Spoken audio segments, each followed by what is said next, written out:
ሰዎች በእኛ ፍቅር እንደ እብድ እንዲሆኑ የሚያደርጉ 4 ነገሮች። እነዚህ 4 ነገሮች ካላችሁ በእርግጠኝነት ሰዎች እንደ እብድ ነው የሚወዷችሁ። ለዚህ ቻናል አዲስ የሆናችሁ ሰዓቱ አሁን ነውና ሰብስክራይብ አድርጉ፣ ቪዲዮንም ላይክ በማድረግ ጀምሩ። አንደኛ፣ ሰዎች ሲያወሩ መስማት። ይሄ ብዙ ጊዜ ሲባል የሰማችሁት ነገር መሆኑን አውቃለሁ። ነገር ግን ሰዎችን ማዳመጥ ውስጥ ትልቅ የሆነ የህይወት ሚስጥር መኖሩን በግልጽ መንገድ ላስረዳችሁ እፈልጋለሁ። ሰዎች የሚያደምጣቸውን ሰው በእጅጉ ይወዳሉ። ይህን ሰው እድሜ ልካቸውን ማጣት አይፈልጉም። ሰዎች ዓለም ላይ በእጅጉ ከሚወዱትና ከሚፈልጉት ነገሮች ውስጥ በቀዳሚነት ያለው መደመጥ ወይም መሰማትን መፈለግ ነው።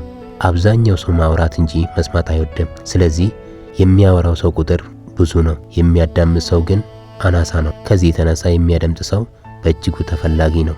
ወንድ፣ ሴት፣ ትልቅ፣ ትንሽ ሁሉም በጣም የሚፈልጉት ሰው የሚያደምጣቸውን ነው። ብዙ ጊዜ የሚያደምጡ ወይም የሚሰሙ ሰዎች ሰፊና የርህራሄ የመረዳት ልብ ያላቸው ናቸው።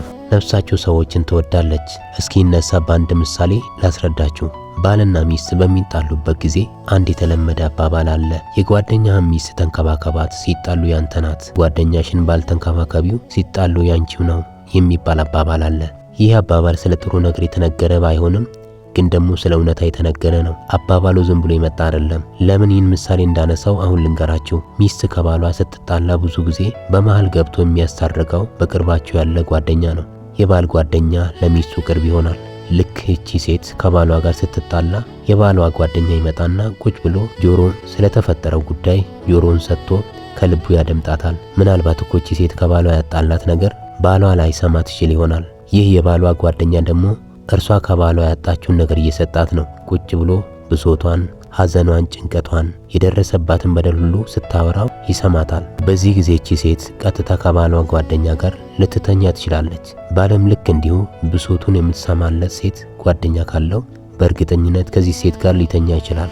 ሰዎችን መስማት ትልቅ የሆነ የህይወት ሚስጥር ነው ያልኩበት ምክንያት አንዱ በዚህ ነው። ሰዎች የሚሰማቸውን ሰው በእጅጉ ይወዳሉ፣ ይማረካሉ፣ በፍጥነት በዚህ ሰው ፍቅር ይወድቃሉ።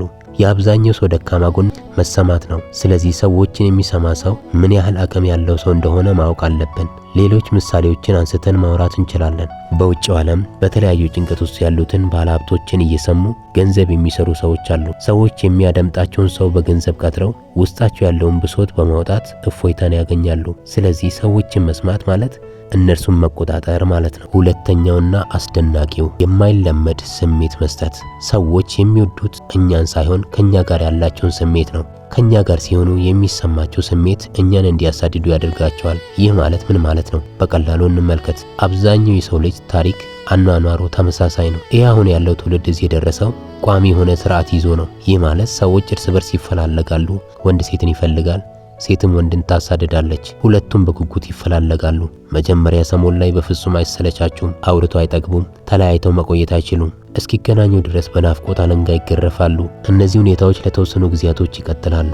ነገር ግን ቀስ እያለ እየቀለጠ ብርሃኑ እየወረደ እንደሚሄደው ሻማ ያ ስሜት እየቀነሰ ይመጣል። መጀመሪያ ላይ የነበረው መፈላለግ፣ የነበረው ናፍቆት፣ የነበረው አለመቻቻል ሁሉ እየደበዘዘ ይመጣል። የሁለቱም ልብ እየረገበ ይሄዳል። በመቀጠልም በሁለቱም በኩል ክፍተቶች እየተፈጠሩ ይመጣሉ። ያ መጀመሪያ ሲሰማቸው የነበረውን ስሜት ለመመለስ ብዙ ጥረት ያደርጋሉ። ነገር ግን በፍጹም ሊመለስ የማይችል ጉዳይ መሆኑን ሲገነዘቡ ምናልባት ወደ ሌላ ሰው የመሄድ ሁኔታ ይፈጠራል። ይሄ ሁሉ ምን ፍለጋ ነው? የማይለመድ አዲስ የሆነ ስሜት ፍለጋ።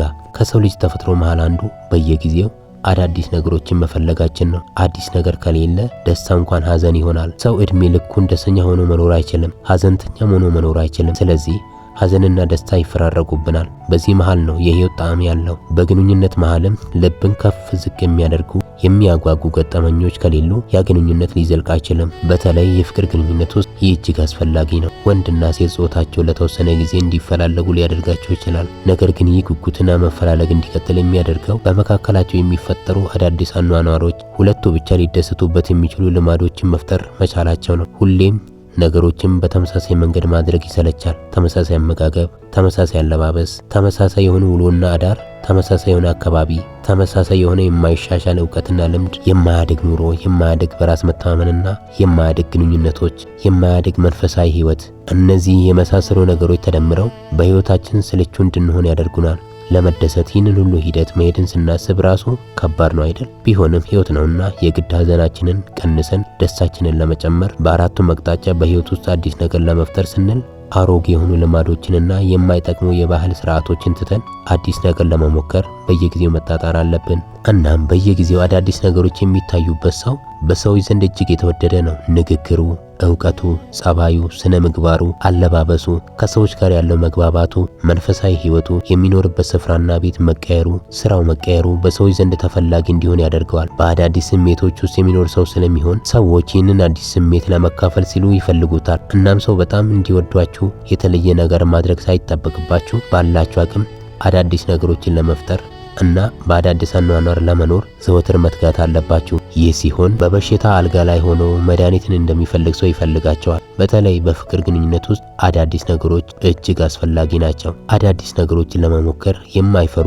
ጥንዶች መቼም ቢሆን ደስታና አንድነት፣ መነፋፈቅ ከመሃላቸው አይጠፋም። አዳዲስ ነገሮችን ለማድረግ አትፍሩ። እያንዳንዱን ነገር እስክናደርገው ብቻ ነው የሚያስፈራን። እያንዳንዱ ነገር እስከምናደርገው ብቻ ነው የሚያስፈራን። ስለዚህ በመላው የህይወት ምዕራፎቻችን ውስጥ አዳዲስ ነገሮችን ለማድረግ በውሳኔ መዘጋጀት አለብን። ሶስተኛ፣ መፍትሄ የሚሰጥ ሰው። ወሳኝ በሆነ የህይወት ጊዜያችሁ ውስጥ ልክ እንደ አዳኝ ደርሶ ከሆነ ጉድ የሚያድናችሁ ባለተሰጥኦ፣ ጥበበኛ፣ መልኛ የሆነ ሰው አጋጥሟችሁ አያውቅ? ለአንድ ነገር መፍትሄ ፈልጋችሁ መፍትሄው በገንዘብ የማይገኝ ነገር ግን አንድ ያላችሁ አማራጭ እዚህ ሰው ጋር ብቻ መደወል ቢሆን ይህም ሰው መጥቶ ከጭንቀታችሁ ቢገላግላችሁ ለዚህ ሰው ምን አይነት አድናቆትና ፍቅር ይኖራቸዋል? ሰዎች ገንዘብ ካለው በላይ መፍትሄና መላ ያለው ሰው ይወዳሉ። ይህ አይነት ሰው ለተአምራት ቅርብ ነው። እንደዚህ አይነት ሰዎች እኮ የሚወደዱት መፍትሄ አምጪ አካላት ስለሆኑ ብቻ ሳይሆን መፍትሄውን የሚያመጡበት መንገድና ፍጥነት ነው። በጣም በአጭር ጊዜ ውስጥ የሆነ የሚገርምና የሚደንቅ ነገርን ያከናውናሉ። እነዚህ ሰዎች በብዛት ሙያ ነክ የሆኑ እውቀቶችን ይከታተላሉ።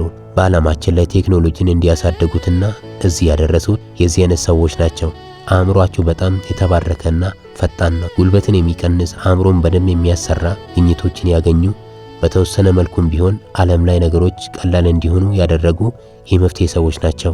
ለምሳሌ ዓለም ከተፈጠረ በኋላ ለመጀመሪያ ጊዜ መርከብን የሰራ ኖህ ይባላል። ውሃ ላይ የሚንሳፈፍ መርከብ መስራት አስገራሚ ነበር። ኖህን ከዚያ ጥፋት ውሃ ያዳነው የእጁ ስራ ነበር፣ የመፍትሄ ሰው መሆኑ ነበር። ስለዚህ ከቻላችሁ የመፍትሄ ሰው በሚያደርጓችሁ ነገሮች ላይ ጊዜያችሁን አሳልፉ። የተበላሸን ነገር ማስተካከል፣ አዳዲስ የሆኑ ግኝቶችን መፍጠር። በእያንዳንዱ የህይወት አቅጣጫ ውስጥ ብዙ መፍትሄዎችን ይዛችሁ ብትኖሩ፣ ብዙ መፍትሄዎችን ይዛችሁ ስትኖሩ በብዙ ሰዎች ልብ ውስጥ በፍቅርና በአድናቆት እንዲሁም በተፈላጊነት ትኖራላችሁ።